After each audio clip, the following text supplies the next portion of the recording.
ഇരുട്ടാണല്ലോ. അയ്യോ ദൈവം വരുന്നുണ്ടെടി. അയ്യോ അവൻ വരുന്നുണ്ടെടി. അയ്യോ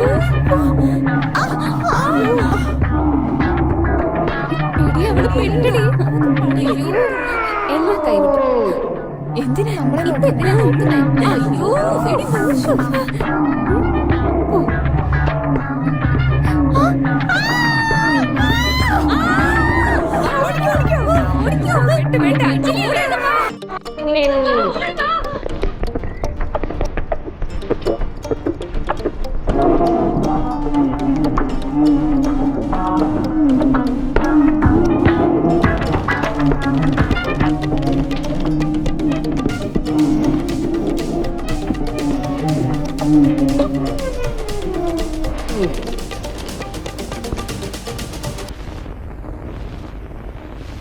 പറഞ്ഞേ പെട്ടെന്ന് സുഖാവെന്ന് പറഞ്ഞല്ലേ, പിന്നെന്തിനാ ടെൻഷൻ ആവുന്നു? രാജ എങ്ങനെ ഉണ്ടാ? സമാധാനമായിട്ടിരിക്കും, ഞാൻ വരാം. എന്താടാ മരുന്നൊക്കെ കറക്റ്റ് ആയിട്ട് കഴിക്കുന്നുണ്ടോ? Very good.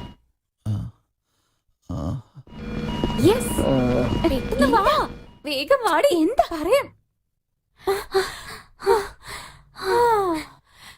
പറഞ്ഞ എന്നെ പോലെ നീ സന്തോഷം കൊണ്ട് തുള്ളിച്ചാടും. എന്താ കാര്യം ഒന്ന് പറ. നീ ആദ്യം സന്തോഷം വരുമോ ഇല്ലെന്ന് പിന്നെ തീരുമാനിക്കാം. എനിക്കൊരു സത്യം മനസ്സിലായി അഞ്ജലി, ഒരു സത്യം മനസ്സിലായി. എന്താന്നൊന്ന് പറ. വെറുതെ ഡയലോഗ് പറഞ്ഞ എന്നെ കുഴപ്പിക്കല്ലേ. അജയ് എന്താ? അജയ് കല്യാണം കഴിച്ച് 2 കുട്ടികളുണ്ടെന്നാണോ? ഫൂൾ. അജയുടെ വീക്ക്നെസ് എന്താണെന്ന് മനസ്സിലായ അവൻ ഈസി ആയിട്ട് വീഴ്ത്താന്ന് നീ തന്നെയല്ലേ പറഞ്ഞിട്ടുള്ളേ? ഞാനത് കണ്ടുപിടിച്ചു. എന്താ അജയുടെ വീക്ക്നെസ് നീ കണ്ടുപിടിച്ചെന്നോ? എന്താന്ന് പറ. ആദ്യം ഞാൻ പറയുന്നതിന് നീ മറുപടി പറയണം. പണക്കാരൻ പയ്യന്മാരൊക്കെ ബർത്ത്ഡേ എവിടെ ആഘോഷിക്കും? വീട്ടില്. ഓക്കെ. 5 സ്റ്റാർ ഹോട്ടലില്. നെക്സ്റ്റ് ക്ലബില്. നെക്സ്റ്റ് വലിയ പാർട്ടി ഒക്കെ കൊടുക്കും. ഇതൊക്കെ എന്തിനാ ഇപ്പൊ നീ ചോദിക്കുന്നത്? അയ്യോ എന്താന്ന് വെച്ചാലേ അജയ് അവന്റെ ബർത്ത്ഡേ ഹോസ്പിറ്റലിൽ ആഘോഷിക്കുക, പേഷ്യൻസിന്റെ കൂടെ. വാട്ട്? ഇന്നലെ അമ്മാവന്റെ കൂടെ ഹോസ്പിറ്റലിൽ പോയിരുന്നില്ലേ? അവിടെ വെച്ച് അജയ് കണ്ടു. പേഷ്യൻസിനോടൊക്കെ നന്നായിട്ട് അവൻ സംസാരിച്ച്. ഇടയ്ക്കിടയ്ക്ക് അവനോട് വരുന്നുണ്ടെന്ന് ഞാൻ അറിഞ്ഞു. എന്തിനാ ഹോസ്പിറ്റൽ പേഷ്യൻസ്? എന്താണെന്ന് വെച്ചാ അസുഖമുള്ളവരാ അജയുടെ ഒരേ ഒരു വീക്ക്നെസ്. അവർക്ക് വേണ്ടി അജയ് എന്ത് വേണമെങ്കിലും ചെയ്യും. പൈസ കൊടുക്കുന്നതാണെങ്കിലും ശരി, അവരെ സമാധാനിപ്പിക്കാനാണെങ്കിലും ശരി. അജയ്ക്ക് അതിനൊന്നും ഒരു മടിയും ഇല്ലടി. സോ നന്നായിട്ടൊന്ന് ആലോചിച്ച് നോക്കിക്കേ. നിനക്ക് തീർച്ചയായിട്ടും അവനെ വീഴ്ത്താൻ പറ്റും. ഒരു 5 മിനിറ്റ്സ് അവന്റെ കൂടെ സംസാരിച്ചാൽ പോലും നിനക്ക് ഈ ബെറ്റിൽ ജയിക്കാൻ പറ്റും. 5 മിനിറ്റ്സ് നോട്ട് ബാഡാ. ഇപ്പൊ എന്താ ചെയ്യാ? ചെറിയച്ഛനെ പേഷ്യന്റ് ആക്കിയാലോ? ചെറിയച്ഛനായ അത്രയ്ക്ക് സിമ്പതി കിട്ടോ? ആരെങ്കിലും വളരെ വേണ്ടപ്പെട്ടവരായിരിക്കണം. ആരാ? അയ്യോ പറ്റുന്നില്ലല്ലോ. അയ്യോ അയ്യോ അയ്യോ വേദന എടുക്കുന്നേ. തലവേദന എടുക്കുന്നേ. കാല് കാണിച്ചിട്ട് തലവേദന എന്ന് പറയുന്നത് എന്താ? അത് മാറി മാറി വേദനിക്കുന്നു. അയ്യോ എന്റെ വേദനയെ പറ്റി പോലും ഞാൻ ആലോചിക്കുന്നില്ല. എന്റെ മോള് അഞ്ജലിയില്ലേ, അവളെ പറ്റി ഓർത്ത് എന്റെ വിഷമം. 2 days 2 ദിവസമായി അവളൊന്നും കഴിച്ചിട്ടില്ല മോനെ. എന്റെ അടുത്തിരുന്ന് കരഞ്ഞോണ്ടേയിരിക്കുക. അതെ മോനെ, പ്രോമിസ്, സത്യമായിട്ടും. അവളെ വെളിയിൽ കൊണ്ടുപോയിട്ട് എന്തെങ്കിലും ഒന്ന് മേടിച്ചു കൊടുക്കാം മോനെ. ദയവ് ചെയ്ത് കൂട്ടിക്കൊണ്ടുപോ. Just 5 minutes. 5 മിനിറ്റ് കൂട്ടിക്കൊണ്ടു പോ. മോനെ കൂട്ടിട്ട് പോടാ. വിഷമിക്കണ്ട, മോളുടെ ഫുഡിന്റെ കാര്യമല്ലേ, ഞാനിപ്പോ ശരിയാക്കാം. ഒരുപാട് നന്ദി മോനെ. നേഴ്സ്, ഇവരെ കൂട്ടിക്കൊണ്ടുപോയി കഴിക്കാൻ എന്തെങ്കിലും വാങ്ങിച്ചു കൊടുക്കും. പെട്ടെന്ന് അവിടെ വേഗം പോ.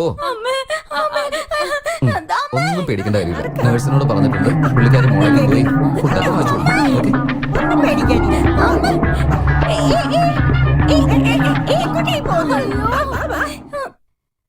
എന്റെ സ്വപ്നത്തിൽ പോലും എന്റെ ആഗ്രഹം നടക്കുന്നില്ലെങ്കിൽ യഥാർത്ഥത്തിൽ പിന്നെ എങ്ങനെ നടക്കും?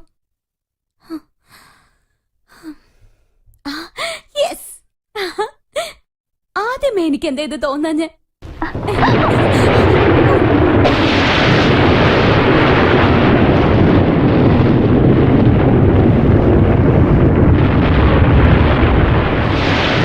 എന്തിനാണ് ഇങ്ങനെ പേടിപ്പിക്കുന്നത്?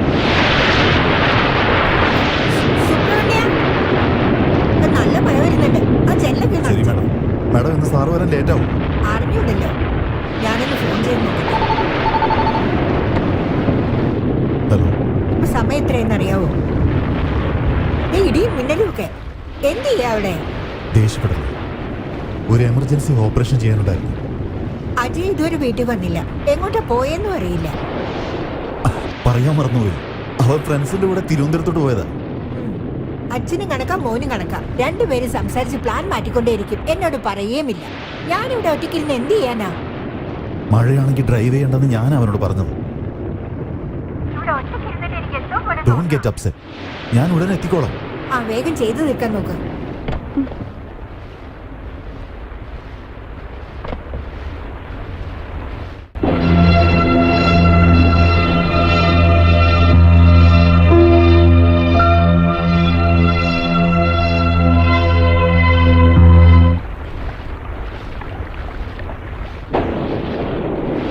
മാഡം, ഭക്ഷണം റെഡിയാക്കി. ഭക്ഷണമൊന്നും എനിക്കിപ്പോ വേണ്ട. ഒരാൾ ഹോസ്പിറ്റലിൽ ജോലി ചെയ്ത് അവിടെ തന്നെ അങ്ങ് ഇരിക്കുക. മോൻ എവിടെയെന്ന് ചോദിച്ചാൽ അവൻ തിരുവനന്തപുരത്ത് പോയിരിക്കുക. ആ, ഒരു കാര്യം ചെയ്യും, എല്ലാം പാക്ക് ചെയ്ത് വണ്ടിയിൽ എടുത്തു വെച്ചോ. ഞാൻ അവിടെ പോയി കഴിച്ചു. ശരി മാഡം.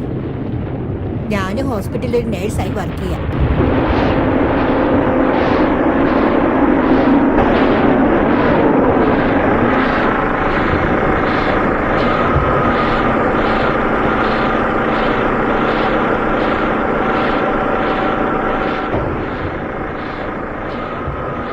വരൂ madam, everything is okay, don't worry.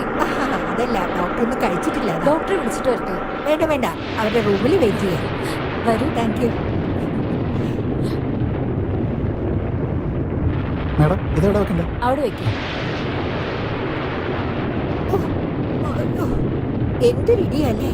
ഇതുപോലുള്ള കാലാവസ്ഥയിൽ ചൂടായിട്ട് ഒരു കോഫി കുടിച്ചാൽ വേണ്ട നല്ലതാണ്. വേണ്ട വേണ്ട. ഞാനുണ്ടാക്കിയ കോഫി മാഡത്തിന് ഇഷ്ടപ്പെടും. ഓക്കെ, എന്നെ ഉറക്കാൻ സമ്മതിക്കില്ലെന്ന് മനസ്സിലായി. നിങ്ങളുടെ മോൻ എങ്ങനെയുണ്ട്? നന്നായിരിക്കുന്നു. കൊള്ളാലോ മാഡം, എന്റെ മോനെ പറ്റി ഓർത്തല്ലോ. എങ്ങനെ മറക്കും? അവന് ചെറിയ പനി വന്നതിന് കരഞ്ഞ് ലോകം മുഴുവൻ അറിയിച്ചില്ലേ? ഇപ്പൊ അതുപോലൊന്നുമല്ല, നല്ല ധൈര്യമുണ്ട്. അതിന് കാരണം മാഡത്തിന്റെ അടുത്തുനിന്നാ പഠിച്ചത്. എന്നാലും മാഡത്തിനും ഡോക്ടറിനും ഉള്ള ധൈര്യമൊന്നും എനിക്ക് കിട്ടിയിട്ടില്ല. എന്തു പറയാനാ, അദ്ദേഹത്തിന്റെ പ്രൊഫഷൻ ധൈര്യം വേണമല്ലോ. അവരെ കണ്ടിട്ടാണ് ഞാൻ ധൈര്യം എന്താണെന്ന് പഠിച്ചത്. Thank you. എന്തൊക്കെയാണെങ്കിലും സ്വന്തം മോന് വരുമ്പോ ഇത്രയും വലിയ അസുഖമായിട്ടും മാഡത്തിന് എങ്ങനെ സഹിക്കാൻ പറ്റാ? എന്നെ കൊണ്ട് ചിന്തിക്കാൻ പോലും പറ്റില്ല. നിങ്ങൾ ആരെ പറ്റിയാ പറയുന്നേ? നമ്മുടെ അജയ് പറ്റിയ. മാഡത്തിന് ഒരേ ഒരു മകനല്ലേ? അവൻ ഇത്ര സീരിയസ് ആയിട്ടും എമർജൻസി വാർഡിലാണെന്ന് അറിഞ്ഞിട്ടും ഇത്രയും സമാധാനമായിട്ടല്ലേ ഇരിക്കുന്നത്? മാഡത്തിന്റെ ധൈര്യത്തെ സമ്മതിക്കണം. എന്താ പറയുന്നത്? അജയ് അജയ് എമർജൻസി വാർഡിലോ? അവൻ എന്ത് പറ്റി? അജയുടെ അസുഖത്തെ പറ്റി അറിയില്ലേ? ഇല്ല. അവൻ എന്ത് പറ്റി? അവനൊരു കുഴപ്പമില്ല മാഡം, ഒന്നും പറ്റില്ല. പറയൂ എന്നോട്. ധൈര്യമായിട്ടിരിക്കുക. ഇല്ല, പറഞ്ഞേ പറ്റൂ.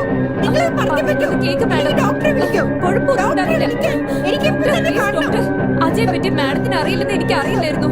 എന്താ പറയുന്നത് ഇവര്? ഇവരെന്താ പറയുന്നത്? അയ്യോ ഡോക്ടർ, അജയ് എമർജൻസി വാർഡിലാണെന്നോ? തിരുവനന്തപുരത്ത് നിന്ന് വരുമ്പോ അവന് ആക്സിഡന്റ് ആയി.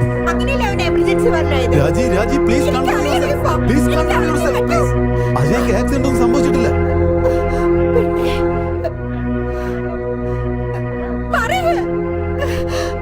അജയ്ക്ക് ആക്സിഡന്റ് അല്ല സംഭവിച്ചത്. എന്താന്ന് അജയൻ എന്തായിരുന്നു പറയുന്നത്?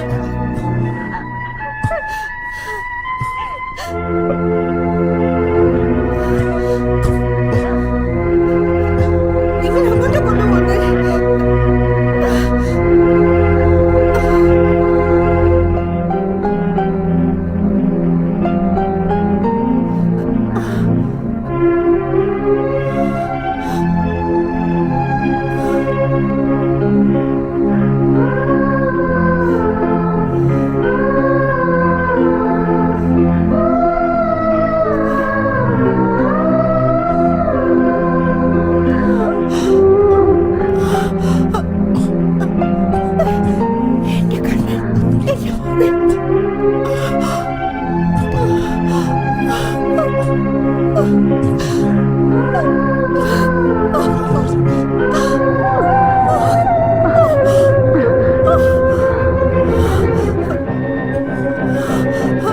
രാജി നോ.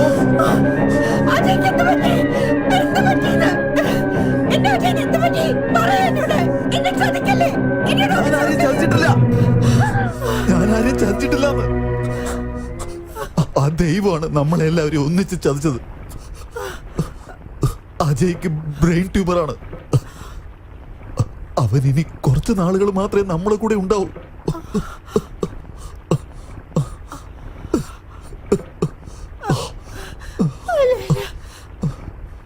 ശരിയല്ല. It's not fair. നമ്മളെല്ലാം വിട്ടിട്ട് പോകുന്നു. No.